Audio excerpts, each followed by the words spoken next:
Gear up, Scooter fam. Today we're going to take a closer look at the Maxfun 10 Max.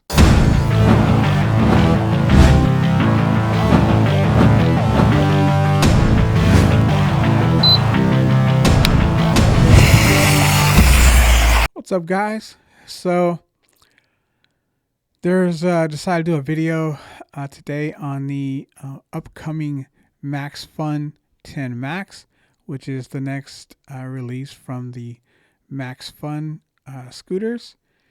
And I've covered a little bit of the Maxfun 10 Pro. Around Black Friday, it was actually a pretty good deal. I want to say maybe $16.99, $1,700 maybe at the time, which I thought was a decent deal. It's now at $19.99, which is it's okay. But I liked it a little better at around $1,700, especially for everything that you get. So that's why it became such an interesting scooter, is because all of the upgrades, such as the PMT tires. You get the high quality name brand battery in the LG, and then a nut hydraulic brakes, and 72 volt battery. So for the price, you get a lot of bang for the buck in this scooter. Kind of a cool style. And like I said, just the upgrades such as the PMTs and so forth. So it gets a lot of attention because of those things, and seems to be a pretty decent scooter in general from what I've seen.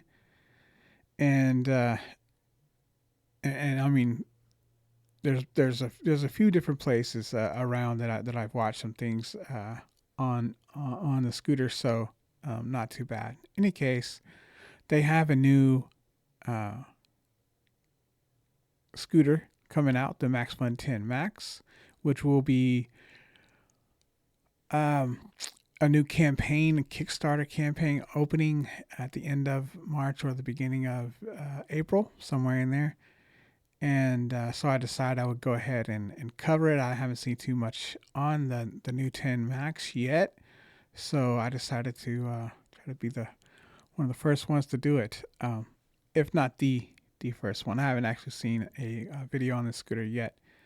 So other than Maxfun, I think they have something. But anyway, like I said, I decided to do that. A quick reminder: be working on a podcast later on today, and I'll be able to hopefully get that out. And give me another day to put that and edit it up and so forth, and I'll get that uploaded probably tomorrow around this time, around 24 hours from where I am right at this moment, when I'm putting videos together and so forth. So I'll have that ready for you guys. Once again, it's going to be me, Tiger Grimtack, and Kazzy E-Wheels, and I'm looking forward to doing that. I'm also going to be setting up some more stuff very soon. If you're interested, I'll reiterate.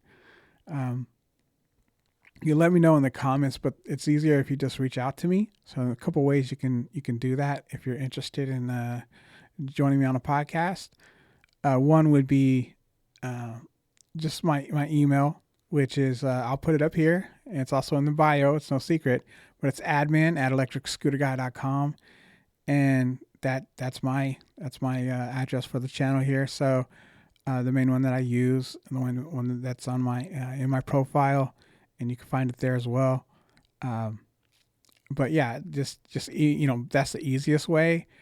If you like, you can certainly go add me on Instagram, and if you follow me on Instagram, I'll follow you back, and then you can follow me on Instagram, shoot me a DM, and if I don't see you right away, I'll follow you back, and we can chat there a little bit more fluidly, back and forth as opposed to email, if you want to do that. So please feel free, join me on Instagram. It's Electric Scooter Guy on there as well. I think there's underscores, but anyway, you'll see my logo from this channel is on my Instagram channel. There's not a lot there. I may have uploaded one thing, which was a link to a video.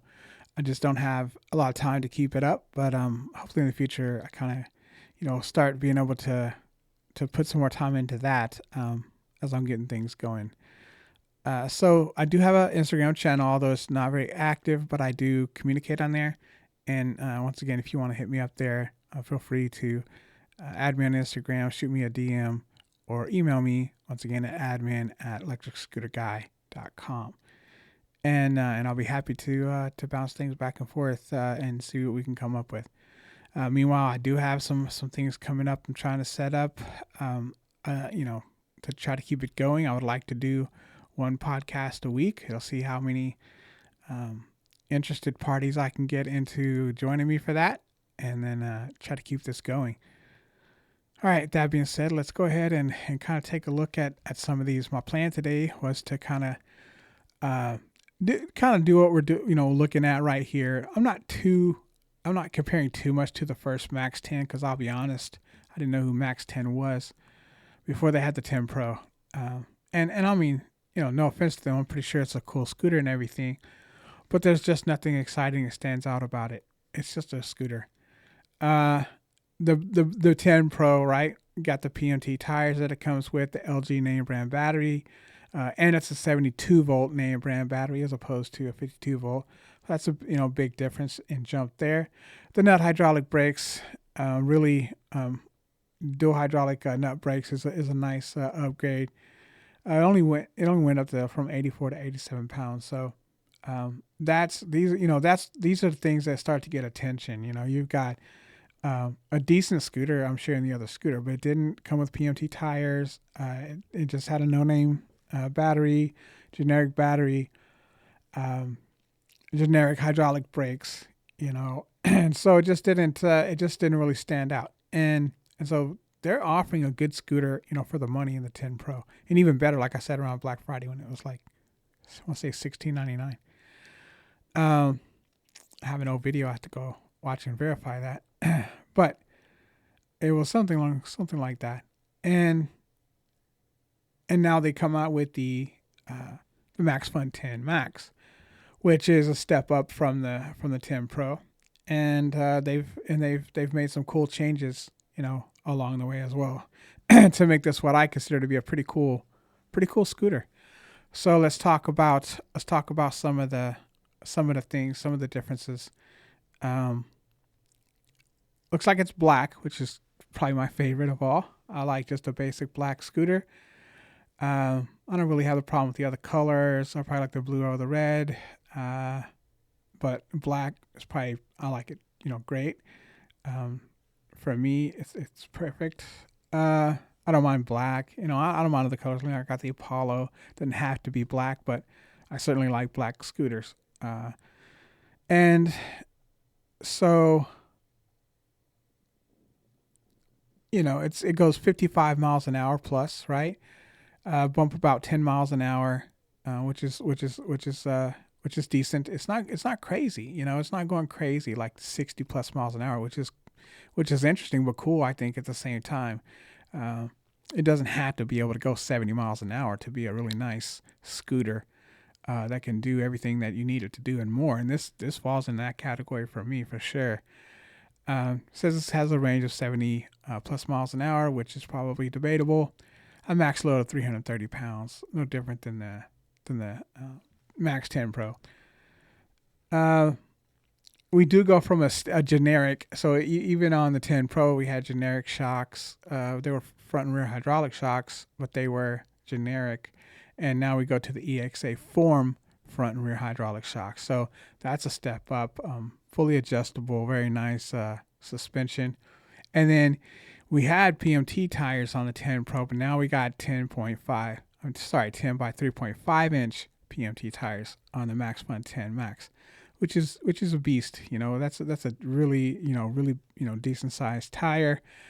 Now on the Klima for PMTs, they take the 10 by 3.5 inch PMT tire. So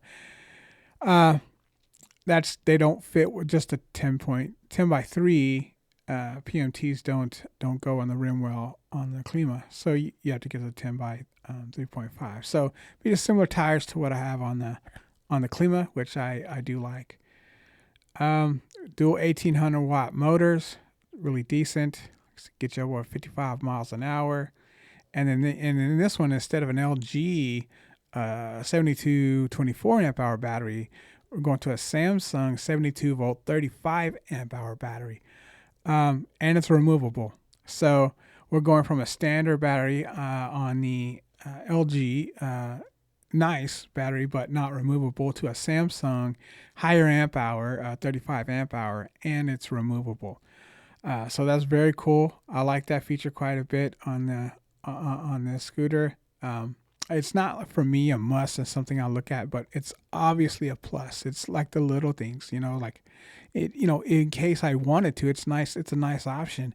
And again, if you have to replace it in the future, it's nice just to be able to just click, move it, and take it out. Now, on the Klima, it's not removable, but it's kind of removable. It's not a key removable kind of thing, but it sits in a case, and all you got to do is just remove the screws from the frame, and it pops out. You unplug it, put another one in, plug it in, kind of plug and play. You're not having to reconnect a bunch. You're not having to go and connect wires to the actual battery. It's more like the case of the battery itself that you're connecting to through the motor controller. So, I mean, through the area there outside of the battery, everything is housed in that little compartment there, on the Klima where the motor controllers are and so forth, that hook to the battery. But the battery just has some lines coming out that you plug in. It's self-contained. So, this is much easier. It's just a key, pull it out, go, lock in kind of thing, which is awesome. And it looks like they're having a bigger charger. So used to on the 10 Pro, it would charge for 12 hours with a single charger, or you could cut it in half with two chargers. It looks like they just went with a beefier charger for a single charger that does about 7 hours, which is awesome. Similar to the Klima. Klima has a massive, I call it like a supercharger, fast charger, whatever it is, that gets in like 6-7 hours. Same kind of thing. So even though you got such a big battery compared to like the Apollo Go can take me just as long, if not longer, to charge that battery to full, because it just has a laptop battery. And so there's not a lot of power to run through there. That's obviously a good thing. And then you have the brakes. Now we're going from dual hydraulic nut brakes to a 4-piston Magura hydraulic brakes, and which is outstanding. And so the only other scooter that I could think of that I think has Magura brakes is the RX-7 Roadrunner, and it's very similar to this. I mean, it does have the 11-inch tires, I believe. Similar shocks. I want to say they got KKE, like the Klima. But just everything that this has. I think they have a removable battery on the RX-7 too. But stats wise, this thing is maxed out. Of course, the RX-7 goes quite a bit faster than this scooter. But once again, I don't expect this one to be priced at what the RX-7 is priced at. So let's talk a little bit about that. I don't have any data on price. So right now we can kind of judge it maybe based on what the Maxfun 10 Pro is going for. And I will say, for around $2,000, let's say it increases $500, which I think would be reasonable. I like all these things that they're adding, but I don't see that being worth $1,000. So if it comes in 25-ish, 27 at the most, maybe before a deal or something like that, without a code, I don't know. I'm thinking $2,500 is a super sweet spot for the scooter. About $500-ish more dollars. Like I said, $500 to $700 more dollars than the other. I mean, maybe early on or something, it might be a little high, or maybe they'll do a pre-release price or whatever it is. right around $2,500 is where I think this should be priced, and I think it'll do really well at that price. Uh, and so, like I said, not sure about that. We'll have to see how that plays out. It is a bit heavier at 112 pounds versus in the 80s for the others. My Klima is around 80-ish pounds as well, similar to the Maxfun 10 Pro. And, you know, it's nice. It's not too bad to carry around. 112 doesn't seem that big of a difference. It wouldn't bother me that much to mess with the scooter. That's a little bit more than 112 pounds, but moving it around, obviously for reasons, it's less portable, a little bulkier, a little heavier, a little more difficult to wrestle with. And we were talking good 20 pounds. So that's quite a bit of weight to add. Of course, you get the bigger battery, you get the beefier controllers, motors, and so forth. So another good comparison scooter that I thought would be good to compare to would be the InMotion RS Lite. I think that's a really good comparison for specs and so forth. So let's just kind of take a look at how it does compare the RS Lite. Now, of course, the InMotion RS is just a bit out of this one's class, I will say, to be honest. But the RS Lite matches up pretty well. So let's take a closer look. So the price of the RS Lite, $2,500 right now for the midnight version on Voro Motors.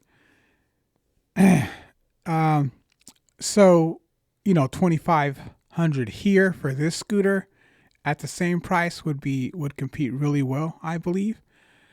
The range is 40-ish miles, give or take. I think that's probably very comparable to the range that this one will get. They should get around the same range, maybe even the 10 Max a little bit better range. So let's talk about that in a second. So top speed on the RS Lite is around 53-ish miles an hour. The stated top speed for the Maxfun is around 55. The stated top speed for the Maxfun Pro is 45, which and from what I've seen, actually gets around 43. So we could estimate that if the InMotion RS is tested at 53, and the Maxfun is tested at and stated at 55, it's probably very close. It's probably very close to the same speed, right around 55 miles per hour. So it is a tad bit lighter than the RS Lite, less than 5 pounds at 112 pounds versus 116. It has got a little bit more motor power than the InMotion RS Lite at 3,600 total nominal watts as opposed to 3,000 nominal watts. So two 1,800 watt nominal motors compared to the 3,000 watt for the RS Lite. Now, that being said, I think the RS Lite does have 50 amp controllers versus 40 amp controllers on the 10 Max. But once again, considering we're talking about 3,600 watts, not 3,000 watts, it's probably very comparable, very, very similar. And nothing that I'm seeing would really tell me anything different. I mean, that it lines out pretty well as far as what I would expect for performance. The suspension on there, you do have the adjustable hydraulic suspension on the RS, but they're just not name brand hydraulic brakes. I've seen them switched out for KKE shocks, especially on the Lite, for better shocks. But I think the same shocks come on the RS and the RS Lite. But I believe that the one that I saw was on the RS Lite where they changed out the suspension. So the InMotion RS, I'm sure has great suspension, but people prefer the KKE. At least, like I said, at least one of the videos that I've seen it being done. He wasn't really happy with the standard hydraulic shocks on the RS, and so he switched to the KKE. I believe it was the RS Lite.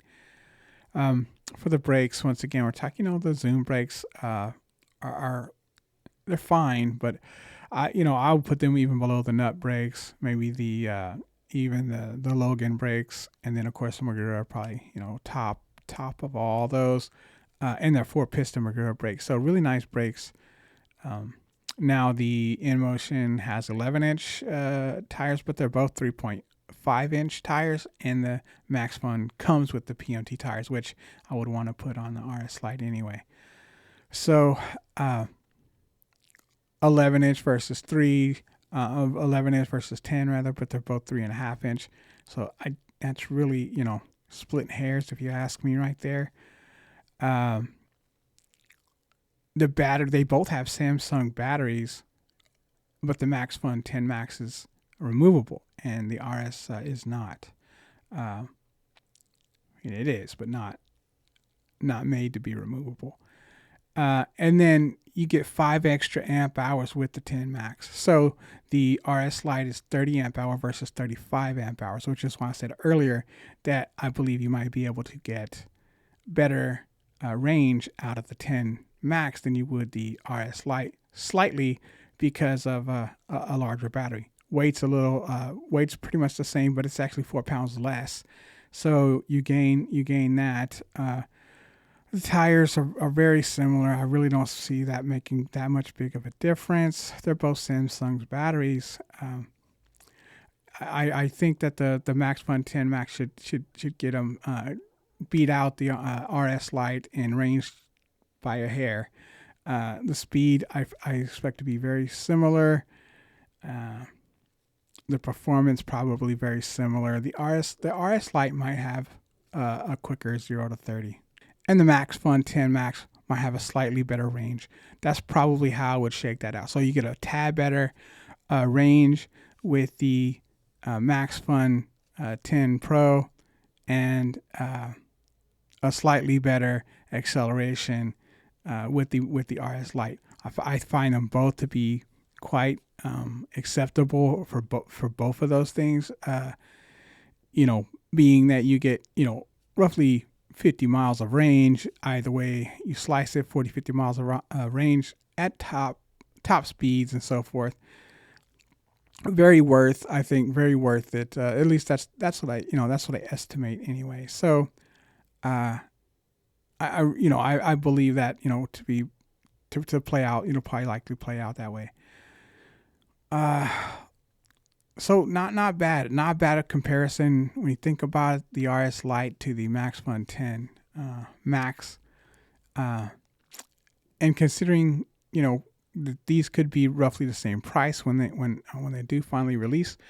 There'll also be a 30% discount for the early bird during the Kickstarter program. And I'll do another video on this later once we get closer to that and I have more information on that. And I'll try to give a link to that so you can get the 30% off if you do decide to try to get this scooter early. But it's I think it's a really interesting scooter, and I'm hoping once again it's around that price. No way to know for sure. I don't have any information on that. That's just some kind of guessing and gauging based on specs, based on previous scooters, so forth. That I'm hoping is right around $2,500, especially because, like I said, I think it competes really well with the RS Lite. That being said, I may do another head-to-head later once I find out a little bit more about it. We'll see. But for now, if I had to choose between the Maxfun 10 Max and the RS Lite, and assuming they're the same price, that's tough. It's tough. The InMotion has a pretty good reputation. Maxfun doesn't have a terrible reputation, and you do get all the extras. You do get the Magura brakes. You do get the EXA form suspension. You get a bigger battery. That's still a Samsung battery, 72 volts.